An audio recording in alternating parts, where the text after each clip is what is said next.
మనం పరిశీలన చేసుకున్నట్లయితే ఇద్దరు కూడా మన సమస్యలు పరిష్కరిస్తా అన్నారు. ఇప్పుడు ప్రస్తుతం ఉన్నటువంటి రేవంత్ రెడ్డి గారికి కూడా అసలు నేను ముఖ్యమంత్రి కావడం ఆలస్యం, మరి సచివాలయంలోకి పిలిచి 1 గంటలోనే సమస్యలన్నీ పరిష్కరిస్తాను అన్నారు.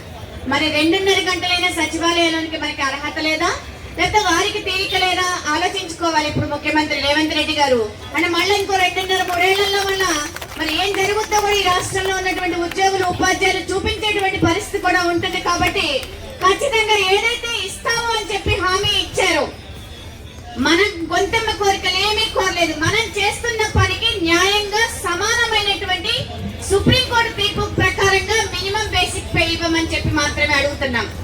అదే మొన్న అసెంబ్లీ సెషన్ జరుగుతుంటే ఎమ్మెల్యేలకి ఎమ్మెల్సీలకి గతంలో 1,00,000 రూపాయలు ఇస్తే ఇప్పుడు దాన్ని ఇంకొద్దిగా పెంచి అధికంగా ఇచ్చుకునడం అంటే ఎవరబ్బ సొమ్మద ఇవ్వడానికి? ఆ వేతనం మీద మన 29 రోజులు సమ్మెకి ఇస్తే మనకి సరిపోయేది. ఆయన ఇందాక అన్నారు యాదగిరి, 1 రోజు బోనస్ కూడా గవర్నమెంట్ కి ఇచ్చేస్తున్నాం, డబ్బులు లేవంటున్నారు కదా, 30 రోజుల జీతం తీసుకోండి.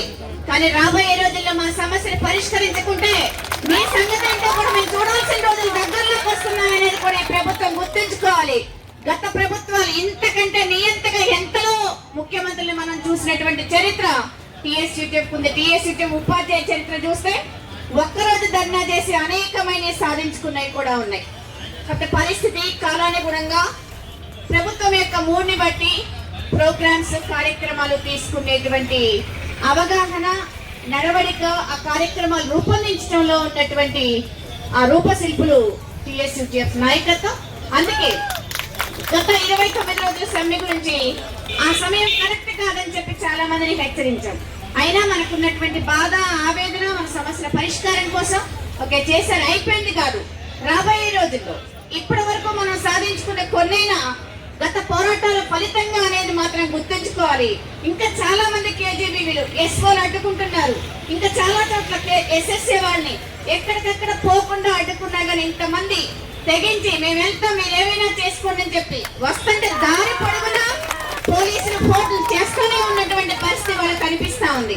అంటే పర్మిషన్ ఇచ్చినట్లయితే కార్యక్రమాన్ని నీరుగార్చి పలచనగా ఎక్కువ మంది హాజరు కాలేదు అంటే సమస్యలు అంత తీవ్రంగా లేవని చెప్పి ప్రభుత్వం ఇంటెలిజెన్స్ రిపోర్ట్ తెప్పించుకోవాలని ఆలోచన చేస్తుందేమో. కాబట్టి ఈ ప్రభుత్వానికి మనం హెచ్చరిక చేయాలి. మీరు ఎన్ని నిర్బంధాలు వచ్చినా ఇంతకు మించి 400 కాబట్టి ఇక్కడితో ఆగాం కానీ వేలాది మందిని వర్షాన్ని సైతం లెక్క చేయకుండా పోరాటం చేసినటువంటి చరిత్ర కేజీబీవీ ఆర్ఎస్ఎస్ ఉద్యోగులకు ఉంది.